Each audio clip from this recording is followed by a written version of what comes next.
రామ్మోహన్ రెడ్డి ఇంటిని ముట్టడించారు. Pre primary విద్యను రద్దు చేయవద్దని, తమకు అన్యాయం చేస్తున్నారని నినాదాలు చేశారు. గతంలో సమ్మె సమయంలో ఎమ్మెల్యే, మంత్రి సీతక్క, ముఖ్యమంత్రి కూడా తమ డిమాండ్లు నెరవేరుస్తామని హామీ ఇచ్చారని, కానీ ఇప్పుడు సవతి తల్లి ప్రేమ చూపుతున్నారని ఆవేదన వ్యక్తం చేశారు. కనీస వేతనం 18,000 రూపాయలు పెంచకుండా ప్రభుత్వం కాలయాపన చేస్తుందని మండిపడ్డారు. పోలీసులు వారిని అడ్డుకునే ప్రయత్నం చేయగా ఎమ్మెల్యే పీఆర్ఓకు వినతిపత్రం ఇచ్చి తమ డిమాండ్లు నెరవేరే వరకు పోరాటం ఆపబోమని స్పష్టం చేశారు.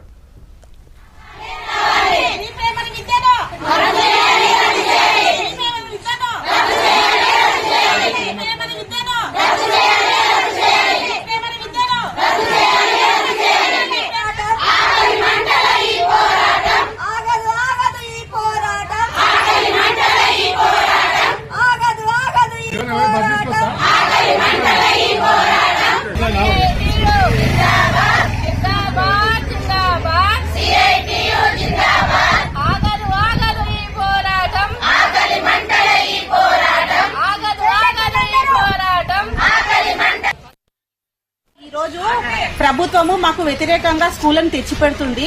అది ప్రీ ప్రైమరీ విద్యను చెప్తుంది, కానీ అదే మాకు విద్యనిస్తే మేమే కొనసాగిస్తాము. 40 సంవత్సరాల నుంచి లేని విద్యను ఇప్పుడు పెట్టి మాకు చాటుగా ఇచ్చేస్తున్నది కాబట్టి మేము మొండిగా వ్యతిరేకిస్తున్నాము.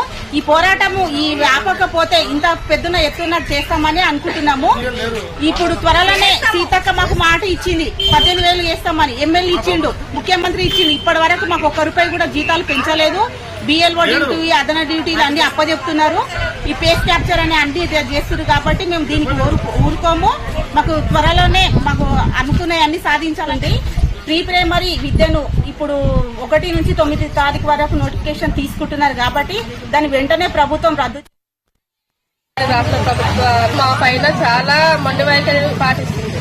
ఎందుకంటే మేము 40-45 సంవత్సరాల నుంచి అంగన్వాడీలో పిల్లలకు ప్రీ స్కూల్ చెప్తున్నాము, ఏబిసిడీలు చెప్తున్నాము, వాళ్ళు చెప్తున్నాము. అప్పుడు ఏదో ఉండే గానీ ఇప్పుడు అన్ని చెప్తున్నా కానన్నా వాళ్ళు మళ్ళీ మా పైన వేరేగా ఇప్పుడు భర్తకు భార్యను ఉండంగా సపరేట్ గా మళ్ళా సంథింగ్ తీసుకొచ్చి పెట్టినట్లు అదే మాకు గవర్నమెంట్ ఇప్పుడు అదే పని చేస్తుంది. మాకు సంథింగ్ తీసుకొచ్చి పెడుతున్నారు.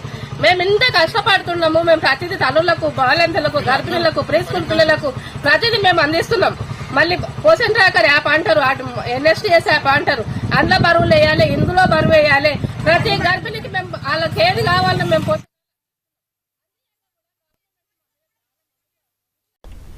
బులెటిన్లో షార్ట్ బ్రేక్ తీసుకుందాం.